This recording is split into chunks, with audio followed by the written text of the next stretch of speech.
আগামী 30শে এপ্রিল 2026 থেকে শুরু হচ্ছে রাজযোগ। আর এই রাজযোগে 14 দিনের মধ্যে মকর রাশির জাতক এবং জাতিকা দুনিয়া কাঁপাবে। দুনিয়া হবে হাতের মুঠোয়। নমস্কার, আমি জ্যোতিষী এডি শাস্ত্রী। মডার্ন সায়েন্টিফিক অ্যাস্ট্রোলজিতে আপনাদের স্বাগত জানাই। আগামী 30শে এপ্রিল 2026 রাজকুমার বুধ গ্রহ মীন রাশি ত্যাগ করবে এবং প্রবেশ করবে মেষ রাশিতে। এই মেষ রাশিতে আগে থেকেই অবস্থান করছে সূর্য, কাজেই সূর্যের সাথে যুক্ত হবে বুধ গ্রহ এবং তৈরি করবে বুধাদিত্য রাজযোগ। জ্যোতিষশাস্ত্রে বুধাদিত্য রাজযোগ অত্যন্ত শুভ এবং শক্তিশালী রাজযোগ।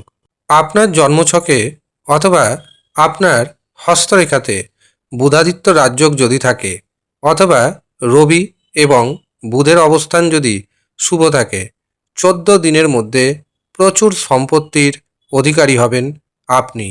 কিন্তু যদি দেখা যায় আপনার জন্মছকে বড় ধরনের কোনো অশুভ গ্রহ দোষ রয়েছে, তখন প্রথমে আপনাকে সেই অশুভ গ্রহ দোষ খণ্ডন করতে হবে। তার জন্য প্রথম কাজ, আপনি নিজের জন্মছক বিচার করান। যারা জন্মছক বিচার করাতে পারছেন না, হস্তরেখা বিচার করান এবং দেখে নিন কোন অশুভ গ্রহের প্রভাবে আপনার জীবনে উন্নতি আসছে না। সেই অশুভ গ্রহের প্রভাব থেকে মুক্ত হতে সঠিকভাবে প্রতিকার প্রতিবিধান করুন। 100% গ্যারেন্টি দিচ্ছি আমি, আপনার জীবনে সুদিন ফিরবে। আপনার জীবন 180 ডিগ্রি ঘুরে যাবে। যারা মনে করছেন কম খরচে নিজের জন্মছক বিচার করাবেন অথবা হস্তরেখা বিচার করাবেন, তারা নিচের দেওয়া হোয়াটসঅ্যাপ বুকিং নাম্বারে যোগাযোগ করে নেবেন। মকর রাশির চতুর্থ ভাবে তৈরি হচ্ছে বুধাদিত্য রাজযোগ এবং চতুর্থ ভাব থেকে সপ্তম দৃষ্টি পড়ছে দশম ভাবে এই বুধাদিত্য রাজযোগের। কাজেই মকর রাশির জাতক এবং জাতিকাদের 14 দিনের মধ্যে সম্পত্তি কেনার যোগ আসছে, ভোগ্য জাতীয় পণ্য ক্রয় করার যোগ আসছে। যারা বিদ্যার্থী রয়েছেন, বিদ্যার্থীদের জন্য আগামী 14 দিন অত্যন্ত শুভ যাবে। যারা উচ্চশিক্ষা করছেন, যারা রিসার্চ করছেন, তাদের জন্য অত্যন্ত শুভ যাবে এই 14 দিন। পুরনো কোনো বন্ধুর সাথে আপনার সাক্ষাৎ হতে পারে এবং সেখান থেকে আপনি কোনো না কোনো রকমভাবে উপকার পাবেন। পারিবারিক জীবনে, দাম্পত্য জীবনে শান্তি বজায় থাকবে। আপনার পরিবারে কোনো না কোনো শুভ অনুষ্ঠান সুসম্পন্ন হবে। আপনি যদি মকর রাশির ব্যক্তি হন, এই সময় আপনার হাতে এতটাই ক্ষমতা আসবে যে আপনি সেই ক্ষমতার জোরে যা চাইবেন তাই পাইবেন। সমাজে মান সম্মান বাড়বে। এছাড়াও আপনার মান সম্মান, যশ, খ্যাতি, প্রতিপত্তি বৃদ্ধি পাবে। যারা বেকার রয়েছেন, বেকারদের কর্মপ্রাপ্তি ঘটতে চলেছে। সরকারি ক্ষেত্রে যদি যোগ থাকে, অবশ্যই 14 দিনের মধ্যে সরকারি চাকরি হবে।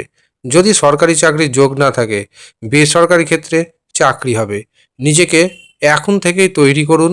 আমি আগে থেকে আপনাদের জানিয়ে দিচ্ছি, অবশ্যই আপনারা আগে থেকে যদি তৈরি থাকতে পারেন, তবে চাকরি আপনি পাবেনই পাবেন। এ কথাটা আমি দায়িত্বের সাথে জানাচ্ছি। এছাড়াও যাদের চাকরি চলে গেছে, তারা পুনরায় চাকরি পাবেন। যাদের প্রমোশন আটকে আছে, তাদের প্রমোশন এই সময়ের মধ্যে হয়ে যাবে। যারা ব্যবসা বাণিজ্যের সাথে যুক্ত রয়েছেন, ব্যবসা বাণিজ্যে গতি আসবে। বুধ গ্রহ যেহেতু শেয়ার মার্কেট ফাটকার সাথে যুক্ত, কাজেই যারা শেয়ার মার্কেটে অর্থ নিবেশ করতে চাইছেন, তারা এই সময়টিকে অবশ্যই বেছে নিতে পারেন। এই সময় আপনার পূর্ব অভিজ্ঞতাকে কাজে লাগিয়ে সঠিক জায়গায় যদি অর্থ নিবেশ করতে পারেন, তবে দারুণ রিটার্ন পাবেন। এ কথা কিন্তু আমি দায়িত্বের সাথে জানাচ্ছি। তবে মনে রাখবেন, আপনার জন্মছক বা আপনার হস্তরেখা পারমিট করা চাই। যদি পারমিট না করে, আপনি যদি ভাবেন আমার রাশি মকর রয়েছে, যা যা প্রেডিকশন করা হয়েছে সবই আপনি পাবো, তবে কিন্তু তা চিন্তাভাবনার বাইরে। কারণ মকর রাশির জাতক জাতিকাদের সুদিন অবশ্যই থাকবে 14 দিনের জন্য। তার মানে এই নয় যাদের অশুভ গ্রহদোষ আছে তাদেরও সুদিন থাকবে। অশুভ গ্রহদোষ তাদেরকে কাটাতে হবে। অশুভ গ্রহদোষ কাটান। যখন যখন ইউনিভার্সে রাজযোগ তৈরি হবে তখন তখন আপনি তার ফায়দা উঠিয়ে নিতে পারবেন। সেই কারণে যারা মনে করছেন জন্মছক বিচার করাবেন অথবা হস্তরেখা বিচার করাবেন, তারা নিচের দেওয়া হোয়াটসঅ্যাপ বুকিং নাম্বারে যোগাযোগ করে নিজের নাম নথিভুক্ত করিয়ে নেবেন। ধন্যবাদ।